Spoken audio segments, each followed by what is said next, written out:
And still I rise, Mr. Speaker.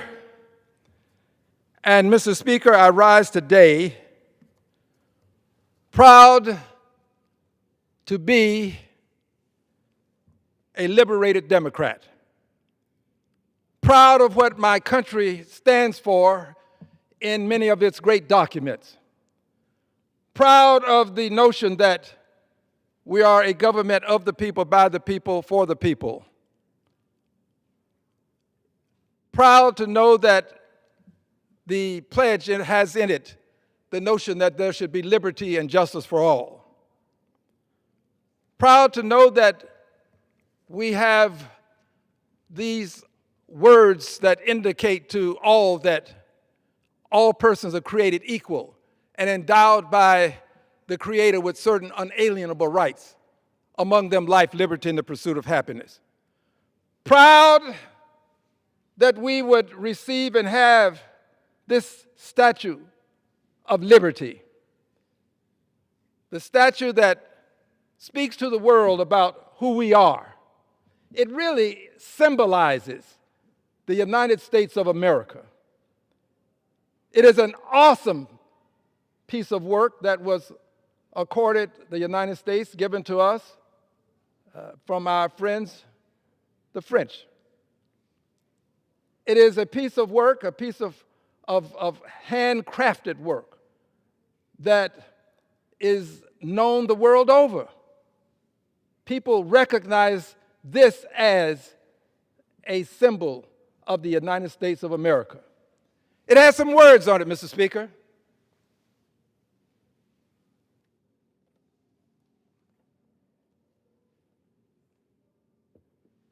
Has these words: give me your tired, your poor, your huddled masses yearning to breathe free. The United States stands for freedom, for liberty and justice for all.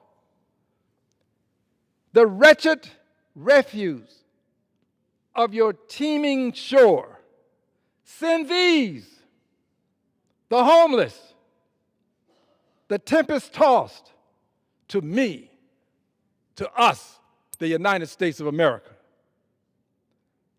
Then it goes on to say, I lift my lamp beside the golden door. The golden door, the door that stands for opportunity, stands for liberty and justice for all, stands for government of the people, by the people, for the people. The golden door for those persons who are homeless, for those persons yearning to breathe free. That's what the Statue of Liberty has stood for until recently. Now, the beautiful lady with the words, give me your tired, your poor, your huddled masses yearning to breathe free. The beautiful lady, the symbol of the United States of America, hasn't been enshrined on it, but at this point, given the behavior of this president, Donald Trump, given the behavior, these words should be associated now with the Statue of Liberty. Give me your tired, your poor, your huddled masses yearning to breathe free. With one exception, people of color need not apply. People of color need not apply. The President of the United States of America has indicated that there are nations from which all immigration applications have been put on hold. 19 nations. Interesting thing about the 19 nations, dear friends, all saving maybe one or two are nations where persons of color are preeminent. All saving one or two. The president is giving the impression that if you are a person of color and an immigrant, you are a threat to the United States of America. This is a form of collective punishment that is unacceptable. He is causing people within this country to fear the other, the people from other countries. If you are Latino in this country, you are now suspect. Doesn't matter where you're from. If you're Latino in this country, you are now suspect. If you look like you're Latino, you're now suspect in the United States of America. I remember when I was suspect, probably still am in some quarters, but I remember when I was suspect. I remember when I was a young man in the United States of America, and it was thought that, generally speaking, thought among the minds of many, that young persons of color would commit crimes, they were criminals, would steal. You got to watch them. You go into a store, people watch you. This is when I was a younger man. That we were somehow undesirable. In fact, I had people to tell me, go back to Africa. Didn't even know who I was. This is what I was told as a much younger person. I think longevity has some benefits. It causes you to understand the now because of what happened to you then. I appreciate and understand why others are apprehensive about their being in this country now. I appreciate it because I saw what happened to me and others and how we were treated then.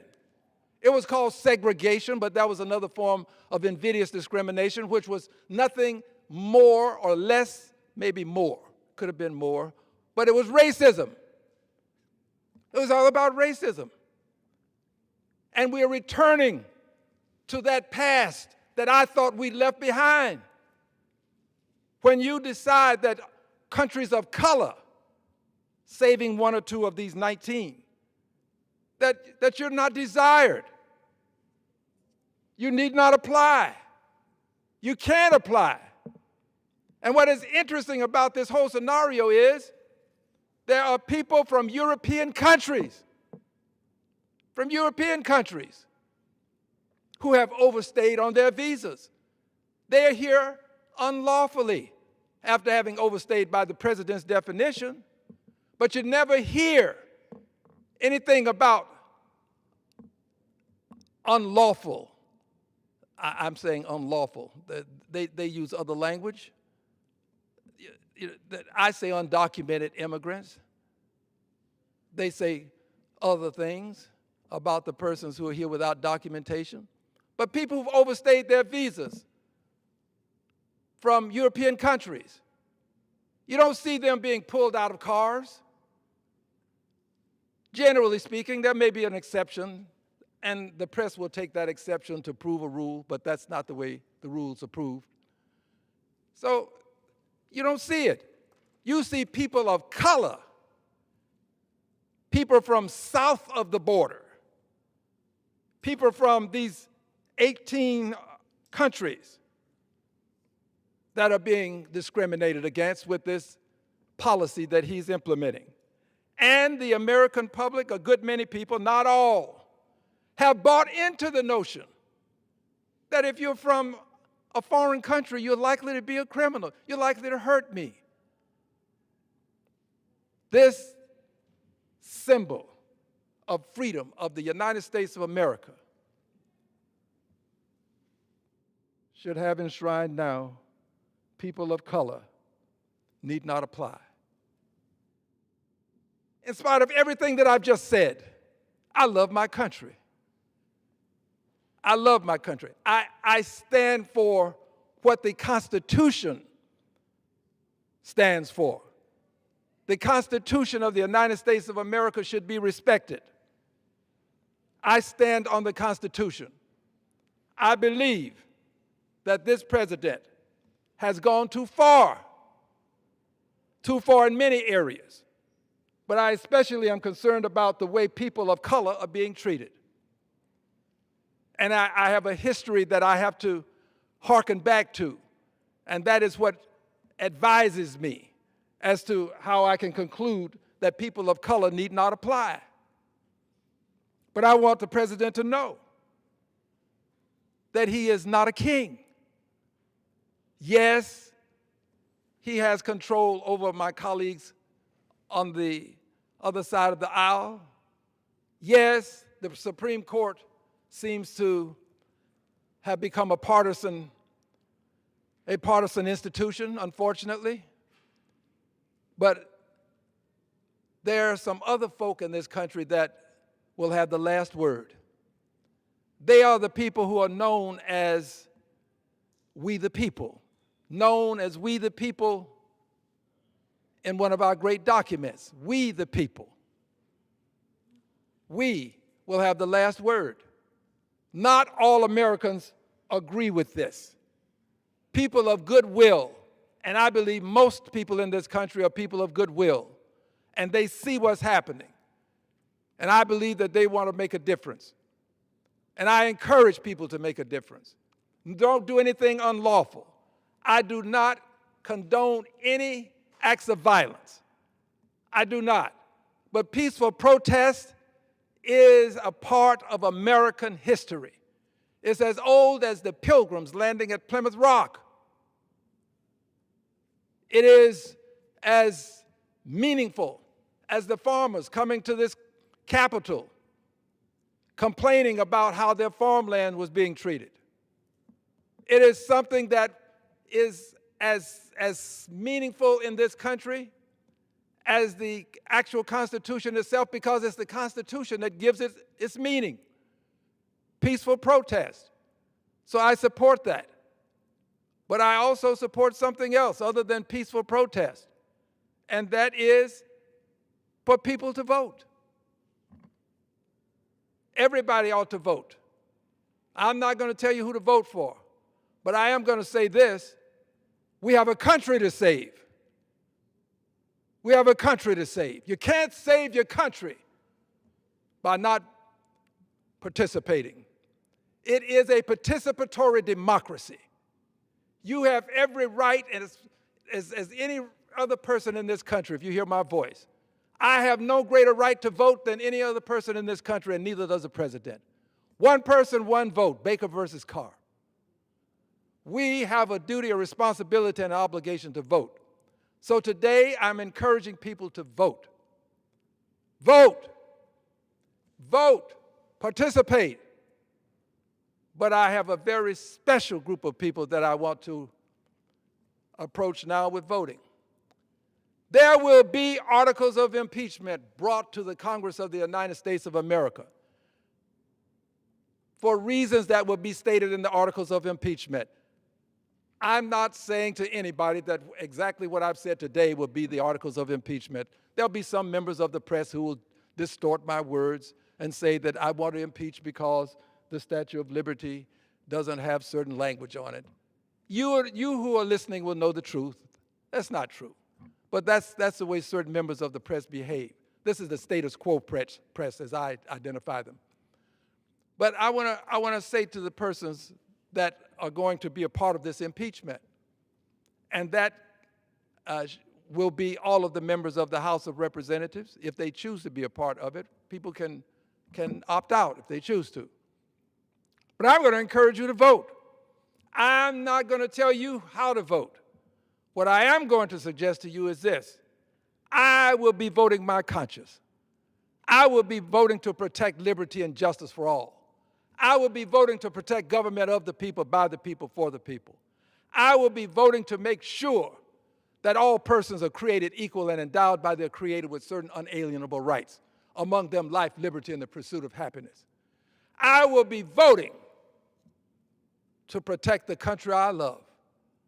I hope that you will do a similar thing. And if you don't vote the way I vote, just understand this: I'm not expecting everybody to vote with me. But I can assure the public of one thing: I will be voting for those articles to not only come to the floor, but to be voted on so that at least one person can show that we believe, or this one person believes, and I will be that one person possibly. One person can show that I believe in what the country stands for. And I'm willing to take a stand to support what I believe.